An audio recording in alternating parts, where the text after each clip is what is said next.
کچھ دن پہلے اسی چینل پر ایک ویڈیو اپلوڈ کیا گیا جس میں کلیم رضوی صاحب کا وہ وائس بھی شامل کیا گیا جس میں کلیم رضوی صاحب دعوت اسلامی کی اجتماع میں یعنی علم دین کی محفل میں جانے سے منع فرما رہے ہیں۔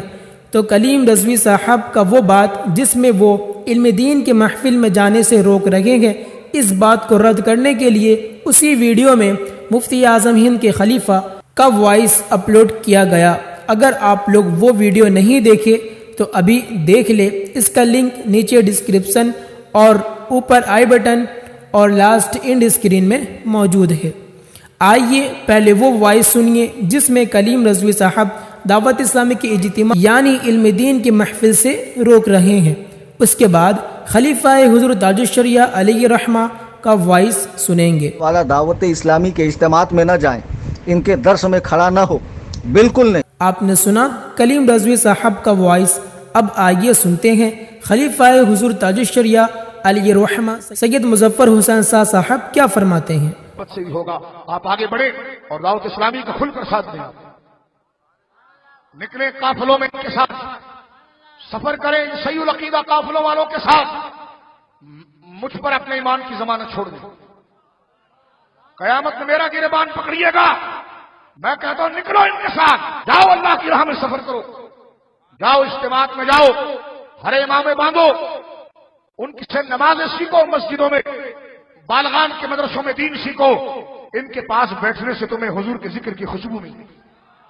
اپنے بچوں کی ایمانوں کی حفاظت کرو، بکری جب تک ریوڑ میں رہتی ہے بھیڑیا حملہ نہیں کرتا، یہ مصطفیٰ کا ریوڑ ہے، ان کے ساتھ شامل رہو، عقیدوں کی فکر کرو، مرنا سب نے ہے لیکن سچے عقیدے کام آئیں گے۔ اور جو جماعت میں ہے دعوت اسلامی میں ہے، میں ان سے کہوں ادھر ادھر کی طرف توجہ نہ کرو، سیدھے راستے پر آ گئے ہو تو شیطان کبھی تمہیں رکنے نہیں دے گا اس راستے پر، لیکن مجھ پر اگر رتی برابر بھی یقین ہے تو میں تعلی و تسنو نہیں کر رہا، ملائیت کو ایک طرف رکھ کر حضور کا خادم بن کر یہ بات عرض کر رہا ہوں، صحیح جماعت میں آ گئے ہو، صحیح لکیر پر آ گئے ہو، شیطان پر کام نہ دھرنا، بلکہ یوں ہی کہتے رہنا کہ جان و دل ہوش و خرد سب تو مدینے پہنچے، تم نہیں چلتے رضا۔ اب عوام اہل سنت خود فیصلہ کرے کہ ہمیں کن کا ماننا ہے، ان کا جو مفتی اعظم ہند کے خلیفہ سید شاہ تراب الحق علیہ رحمہ اور خلیفہ حضور تاج الشریعہ علیہ رحمہ سید مظفر حسین صاحب کا یعنی جمہور علماء کا ماننا ہے، یا پھر ان کا ماننا ہے جو سوشل میڈیا پہ انتشار و افتراق پھیلا رکھے ہیں۔ حضرت علامہ سید مظفر حسین شاہ صاحب دامت برکاتہم العالیہ کی خدمت میں حاضر ہیں۔ حضور قبلہ شیخ طریقت حضرت علامہ مولانا سرمایہ اہل سنت بقیت السلف حضرت مولانا الیاس قادری قبلہ دامت برکاتہم العالیہ کی جانب سے اس حوالے سے فکری تربیت کرنا کہ ادعو الی سبیل ربک بالحکمت والموعظۃ الحسنہ، اس پیغام کو ہم ممبر واعظ سے کس طرح اس کی اشاعت اور اس کی ہم ترویج کریں۔ یقیناً جس بردباری کے ساتھ، جس محبت کے ساتھ، جس سنجیدگی کے ساتھ اور جس متانت کے ساتھ حضرت قبلہ شیخ طریقت دامت برکاتہم العالیہ اپنے افکار اور اپنے خیالات پیش کرتے ہیں، وہ ان کی استقامت اور ایک تسلسل کے ساتھ ان کی جد و جہد اس کا منہ بولتا ثبوت ہے۔ اور میں اپنے تمام احباب اور تمام ائمہ مساجد کی خدمت میں بھی عرض کروں گا کہ یقیناً مسلک کی بقا کے لیے، عقائد حقہ کی بقا کے لیے اور آنے والی نسلوں کے اعمال اور ان کے عقائد کی بقا کے لیے میں کہوں گا کہ بڑھ چڑھ کر وہ دعوت اسلامی کا ساتھ دیں۔ وہ یقیناً ایک تجربہ کار شخصیت ہیں، شیخ طریقت دامت برکاتہم العالیہ۔ دعوت اسلامی ایک عرصہ دراز سے اہل اسلام کے عقائد کی اصلاح کے لیے اور ان کی اعمال کی درستگی کے لیے شب و روز، دن رات اور ہر ساعت اپنی فکری جد و جہد کے ساتھ اور اپنے عملی جذبے اور جوش کے ساتھ سرگرم عمل ہے، اور یقیناً ہر سنی مسلمان اس کو جانتا ہے کہ مسجد کی صفوں میں جن کی کثرت اور نوجوانوں کے چہروں پر سیدی عالم صلی اللہ علیہ وسلم کی سنتوں کی بہاریں اور ان کے قلب و جگر کے اندر اسلاف امت اور سواد اعظم کے نظریات اور اسلاف امت سے محبت، یہ اس مبارک تنظیم اور تحریک کے وہ مبارک اہداف ہے جو انہوں نے اوپر سے لے کر نیچے تک یعنی بالائی سطح سے لے کر ایک آخری شخص تک ان نظریات، ان احوال، ان اچھائیوں کو رائج کیا. اور مدنی چینل اور دعوت اسلامی کو اللہ رب العالمین برکتیں اور ترقیاں عطا فرمائے، اور اسی طرح وہ چار دنگ عالم کے اندر سید عالم صلی اللہ علیہ وسلم کی محبت کا چرچا کرتے رہیں. شاہ صاحب، میں قادری اتاری فقیر ہوں، حضرت علامہ مولانا محمد الیاس قادری سے مرید ہوں، تو ان کے بارے میں آپ کی کیا رائے ہے؟ بسم اللہ الرحمن الرحیم. یقیناً ان کے بارے میں وہی رائے ہیں جو تمام علماء اہل سنت اور تمام اہل سنت کے لوگوں کی رائے ہے کہ حضرت قبلہ حضرت علامہ مولانا محمد الیاس قادری صاحب قبلہ قدس اللہ العالی، جو ایک متقی اور پرہیزگار شخص کی حیثیت سے اور دین کی نشر و اشاعت کے اندر سبحان جو حصہ ان کے حصے میں آیا، میں سمجھتا ہوں کہ یہ خاص فضل الہی ان پر ہوا. بے شک. اور اللہ رب العالمین جل وعلا نے ان کی ذات سے اپنے محبوب کی سنتوں کا، سبحان اپنے محبوب اللہ، کے دین کا سبحان اللہ، اور صحیح عقیدے کے تحفظ کا.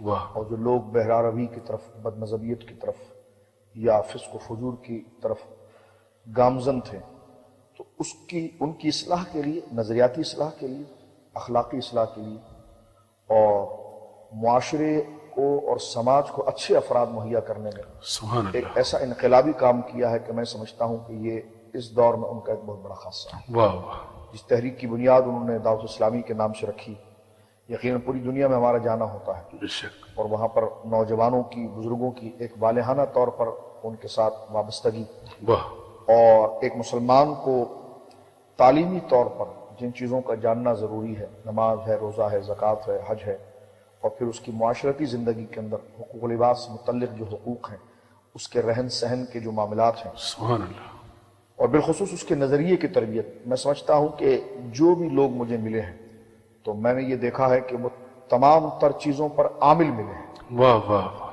اور عاشق مصطفیٰ صلی اللہ علیہ سبحان وسلم. اللہ، تو صلی اللہ یقیناً علیہ یہ وسلم. قبلہ پیر طریقت رہبر شریعت حضرت علامہ مولانا محمد الیاس قادری صاحب قبلہ دامت برکاتہ العالیہ ہی کا یہ فیضان ہے، اور یہ ان کا اخلاص ہے، اور ان کی ایک انتھک محنت کا یہ نتیجہ ہے. اور میں تو یہی عرض کروں گا، میں دعا گو ہوں، اور میں اپنے مجموع میں بھی، اپنے احباب سے بھی، اپنے مریدین سے بھی، اپنے معتقدین سے بھی یہ گویا کہ کہتا رہتا ہوں کہ ان کے لیے دعا کریں، اللہ رب العالمین ان کو دراز عمر بالخیر دے، اللہم اور آمین، چل اہل اللہم سنت پر آمین، ان کو قائم رکھے. آمین. جتنے ہمارے اکابر ہیں، بڑے ہیں، حضور تاج الشریعہ دامت برکاتہ العالیہ کی شخصیت مبارکہ، حضور امین ملت دامت برکاتہ العالیہ کی شخصیت مبارکہ، سبحان اللہ، ان تمام مشائخ اہل سنت کا سایہ اللہ اہل سنت پر رکھے. اللہم اور جو لوگ آمین. ان کے ساتھ مستفیض ہیں، جس سے مضبوطی کے ساتھ جو صراط مستقیم پر جمے ہوئے ہیں، اللہ رب العالمین انہیں بھی استقامت دے اور اس کام کو زیادہ سے زیادہ وافر کرے، تاکہ ہر مسلمان تک حضور علیہ السلام کی سنت، پیغام اور تعلیم جو ہے وہ عام ہو. اس کی سنیو، اور میں سلام پیش کرتا ہوں مولانا الیاس قادری صاحب. سبحان اللہ. میرا ان سے کوئی رابطہ رہتا نہیں ہے، لیکن میں بات عرض کر رہا ہوں عقیدت کے حوالے سے. بدن دور ہے، دل قریب ہے. نظریے میں انہوں نے 11ویں کے دن ایک بڑا خوبصورت جبہ پہنا سبحان اور اللہ. سارے سنیوں کو کہا 11ویں مبارک ہو. میں نے کہا یہ ہوتا ہے بندہ جو عقیدہ بھی دیتا ہے اور جذبہ بھی دیتا ہے، تاکہ وہابیت کہیں سے گھس نہ جائے. سبحان اللہ. مجھے بہت پسند آیا. سبحان اللہ. ولادت جن کی ہے وہ یقیناً اہل سنت کی قدور شخصیت ہیں، اور ہمارے اسلاف اور ہمارے بزرگوں کی وہ یادگار ہیں. اور اس دور میں ایسے لوگ خال خال ہیں. اللہ رب العالمین انہیں عمر خضری عطا فرمائے. ایسے لوگ کہ جن سے شریعت کی تعلیم بھی ملتی ہے اور اکابر کا مزاج بھی ملتا ہے. میری مراد امیر اہل سنت، امیر دعوت اسلامی ابو البلال حضرت علامہ مولانا قبلہ محمد الیاس قادری اتار ضیائی اطال اللہ بقاؤہ کی ذات مبارکہ ہے، اور ان کا یوم ولادت ہے. اللہ رب العالمین ہماری آنکھیں ان کو اسی طرح صحت و عافیت کے ساتھ چرخ اہل سنت پر دیکھتی رہے. اللہ رب العالمین انہیں صحت دے، کمال دے. دعوت اسلامی کو اللہ رب العالمین اور ترقی اور اللہ رب العالمین برکت عطا فرمائے. اور اللہ ہمیں اپنے بزرگوں کو اور اپنے مخلصوں کو کہ جنہوں نے دین کی خدمت کی ہے، رسول اللہ کے دین کی خدمت کی ہے، اور